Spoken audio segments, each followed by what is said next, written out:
la era de la desesperación. Nunca antes en la historia hubo una época con mayor seguridad y comodidades, pero tampoco tanto miedo, ansiedad y depresión, tanta incertidumbre y angustia, tanta fragilidad, vacío y confusión. Vivimos largas vidas, pero no sabemos cómo vivirlas. Una falta de sentido generalizada se ha apoderado de nuestras sociedades que, poseídas por el posmodernismo, avanzan imparables hacia el abismo de un totalitarismo tecnológico que pretende convertirlo todo en automático, falso y artificial, incluyendo al mismo ser humano. Pero no es la primera vez que atravesamos este terreno baldío y tenebroso. Ya conocemos este laberinto y sabemos también dónde está la salida. Los gigantes que nos precedieron lograron descifrar el enigma que nos plantea el espíritu de nuestro tiempo.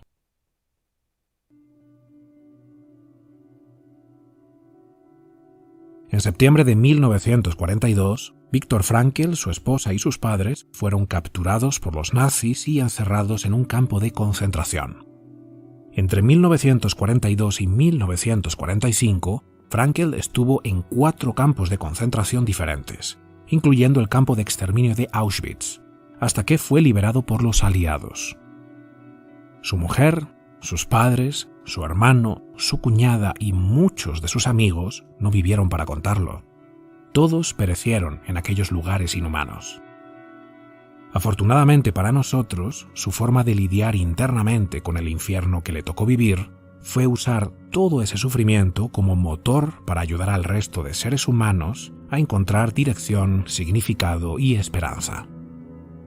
En 1946, solo un año después de su liberación, publicó El hombre en busca de sentido, su obra maestra. Ese mismo año dio también una serie de conferencias que más tarde fueron reunidas y publicadas en su libro A pesar de todo, decir sí a la vida. Y en este vídeo vamos a profundizar en esta sublime obra. Después de la caída de los nazis, Europa estaba perdida.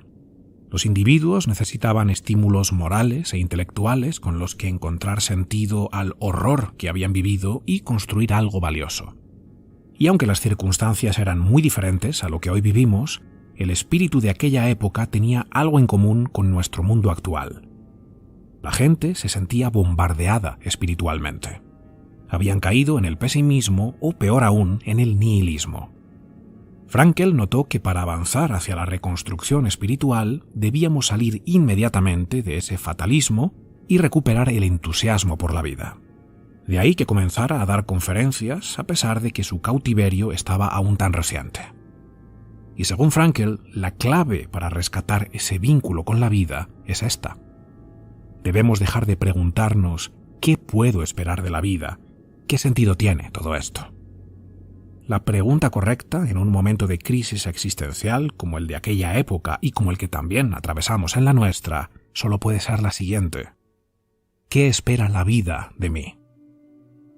No somos nosotros los que podemos preguntar sobre el sentido de la vida. Es la vida la que nos dirige las preguntas a nosotros. Nosotros somos los que son cuestionados. Vivir en sí mismo no significa otra cosa que ser cuestionado. Todo nuestro acto de ser no es más que responder ante la vida, responsabilizarnos de esto. Por eso debemos preguntarnos, ¿qué tarea en la vida me espera? ¿A qué debo servir y entregarme para dar sentido a lo que estoy viviendo? Lo que la vida pide de nosotros es completamente diferente en cada momento para cada individuo. No hay un propósito genérico para todos. De ahí que recuperar la individualidad que tanto se esfuerzan por robarnos es vital. Todo depende del ser humano individual, dice Frankl. Si es la vida la que lanza las preguntas a cada individuo, ¿cómo respondemos entonces a esas preguntas que nos hace singularmente, momento a momento? A través de la acción. Las preguntas no pueden ser respondidas intelectualmente. Solo podemos encontrar sentido haciendo.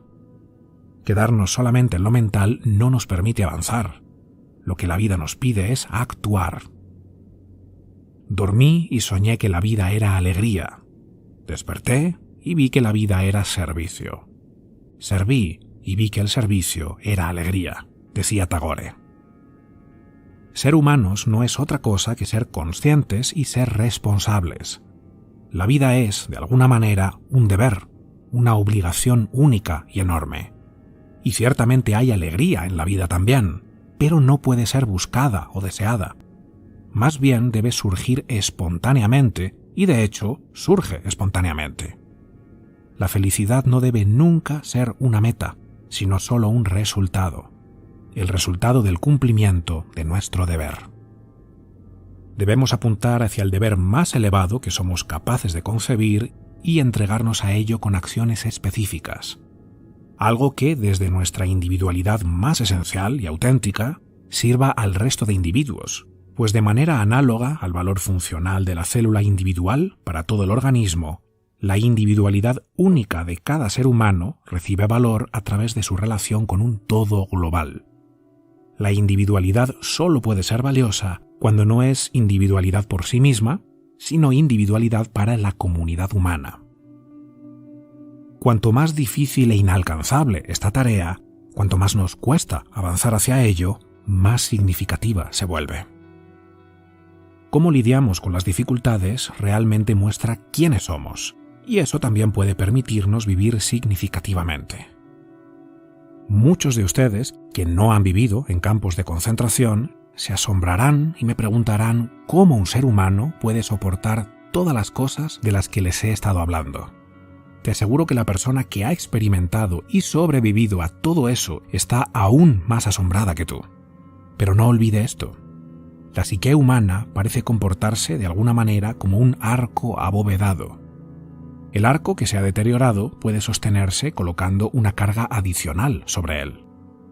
El alma humana también parece fortalecerse al experimentar una carga, al menos en un grado particular y dentro de ciertos límites. Lo que nos lleva adelante y nos ayuda en el camino, lo que nos ha guiado y nos guía, es la alegría de asumir la responsabilidad. La responsabilidad es algo hacia lo que uno se siente atraído y de lo que se aleja. Existen fuerzas opuestas en el ser humano que le impiden asumir la responsabilidad. Y en efecto hay algo insondable en la responsabilidad. Cuanto más y más profundamente la miramos, más nos damos cuenta de ella, hasta que finalmente nos asalta una especie de vértigo. Si profundizamos en la naturaleza de la responsabilidad humana, retrocedemos. Hay algo terrible en la responsabilidad de un ser humano y al mismo tiempo algo glorioso. Es terrible saber que en cada momento soy responsable del siguiente, que toda decisión, desde la más pequeña hasta la más grande, es una decisión para toda la eternidad. Que en cada momento puedo actualizar la posibilidad de ese momento particular o perderlo. Pero es maravilloso saber que el futuro, mi propio futuro, y con él el futuro de las cosas y las personas que me rodean, de alguna manera, aunque en una medida muy pequeña, depende de mis decisiones en cada momento. Debemos comprometernos con nuestra responsabilidad y hacer lo que sabemos que nos corresponde hacer, y debemos hacerlo rápido. No hay tiempo que perder. La muerte nos acecha. Si fuéramos inmortales, dice Frankl, entonces podríamos posponer todo. No importaría si actuamos ahora, mañana, dentro de un año, dentro de 10 o cuando sea. Sin la amenaza de la muerte en el horizonte, no veríamos ninguna razón para entregarnos a una experiencia en este momento. Pero vamos a morir. Memento mori, como decían los estoicos. Y no sabemos cuándo. Por eso nuestra responsabilidad de acarrear con nuestro destino es urgente. Lo que irradiamos al mundo, las ondas que emanan de nuestro ser, es lo que quedará de nosotros cuando nuestro propio ser haya desaparecido hace mucho tiempo. Por tanto, la muerte forma el trasfondo sobre el cual nuestro acto de ser se convierte en una responsabilidad. Frankl, con su vida y obra, quiso mostrarnos que los seres humanos podemos, a pesar de las dificultades y la muerte, a pesar de la enfermedad y a pesar de la opresión, abrazar la existencia tomando responsabilidad. A pesar de todo, decir sí a la vida.